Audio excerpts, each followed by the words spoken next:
Hello friends, welcome to my YouTube channel Health Tips Ikbal. পুনৰ এবাৰ মোৰ চেনেললৈ স্বাগতম জনাইছো। বন্ধু বান্ধৱীসকল, আজি এটা মহিলাসকলৰ ঔষধৰ বিষয়ে কথা পাতিম আৰু বেমাৰৰ বিষয়ে কথা পাতিম, যেটো বেমাৰ হোৱাইট ডিসচাৰ্জ, লিকুৰিয়া, বগা সাপ।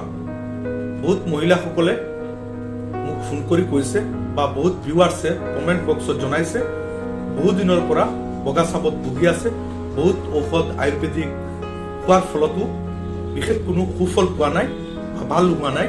সেয়ে মই আজি ভিডিঅ'টো বনাইছো। বন্ধু বান্ধৱীসকল, কি কি কাৰণত বগা সাপ হ'ব পাৰে, কেনেকুৱা ধৰণৰ বগা সাপ গ'লে মহিলাসকলে এই VDM কিট খাব পাৰিব, গোটেইখিনি মই বিতংভাৱে আলোচনা কৰিম। আপোনালোকে স্কিপ নকৰাকৈ প্ৰথমৰ পৰা শেষলৈকে ভিডিঅ'টো চাব। মই Iqbal Hussain, community medical service and essential doc trainer. বন্ধু বান্ধৱীসকল, বগা সাপ বহুত কাৰণত যাব পাৰে। মই চমু আকাৰত কৈছো।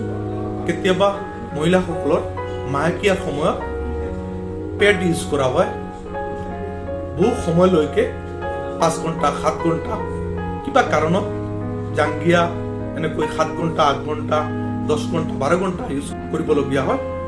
আৰু সেই বেছি সময় ইউজ কৰাৰ ফলত কেতিয়াবা ফাংগাল ইনফেকশন হোৱাৰ সম্ভাৱনা থাকে বা বেক্টেৰিয়েল ইনফেকশন হোৱাৰ সম্ভাৱনা থাকে। আৰু সেই বেক্টেৰিয়া আৰু ফাংগাছৰ কাৰণে অতিৰিক্ত বগা সাপ হোৱাৰ সম্ভাৱনা হয়।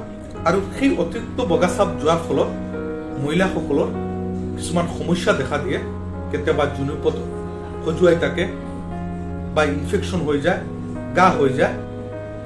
আৰু কেতিয়াবা এনেকুৱা হয় বহু দিনৰ পৰা অতিৰিক্ত বগা সাপ হৈ আছে আৰু অতিৰিক্ত বগা সাপ যোৱাৰ ফলত বেক্টেৰিয়াৰ কাৰণেও হওক ফাংগাছৰ কাৰণেও সেই বগা সাপ কেতিয়াবা হালধীয়া কালাৰৰ হয়, গণৰ দাঁত কাহ বা কফ যেনেকুৱা ওলায় এনেকুৱা হৈ যায় আৰু গোন্ধ হয় আৰু জুনিপটত ইনফেকশন হৈ যায়, খজুৱাই থাকে, গা হৈ যায়, তলপেটত বিষ কৰে, কঁকালত বিষ কৰে। তেনেকুৱা কণ্ডিশ্যনক আমি ট্ৰাইকোমোনাছ ভেজিনাইটিছ বুলি কওঁ। আৰু এই ট্ৰাইকোমোনাছ ভেজিনাইটিছ হ'লে এই ঔষধটো দিয়া হয়, অৰ্থাৎ VDM কিট দিয়া হয়। নিশ্চয় বুজি পাইছে। এই VDM কিটত 3টা কম্পোজিশন দিয়া আছে। ফ্লুকোনাজল, যেটো এন্টিফাঙ্গাল হিচাপে কাম কৰে, আজিথ্ৰমাইচিন এন্টিবায়োটিক এন্টিবেক্টেৰিয়েল হিচাপে কাম কৰে, তাৰপিছত চেটনিডাজল, এইটো বেক্টেৰিয়েল হিচাপে কাম কৰে, জিয়াৰ্ডিয়া বা এমিবেছিছ বেক্টেৰিয়াৰ কিল কৰে। ফাংগাছ যেটো পৰজীৱী সেইটো নষ্ট কৰে, বেক্টেৰিয়া গ্ৰ' হ'ব নিদিয়ে আজিথ্ৰমাইচিনে এন্টিবায়োটিকে, আৰু বেক্টেৰিয়াটো কিল কৰে অৰ্থাৎ নষ্ট কৰে। নিশ্চয় বুজি পাইছে। এই টেবলেটটো দিয়াৰ ফলত যিসকল মহিলা খজুৱাই আছে, গা হৈ গৈছে, সেইবিলাক সমস্যাৰ পৰা ভাল পাব, আৰোগ্য লাভ কৰিব। আৰু এই টেবলেটটো বহুত ভাল ৰিজাল্ট। এই টেবলেটটো কেনেকুৱা খাব লাগে? এই টেবলেটটো এটা ষ্টিপত 4টা টেবলেট আছে।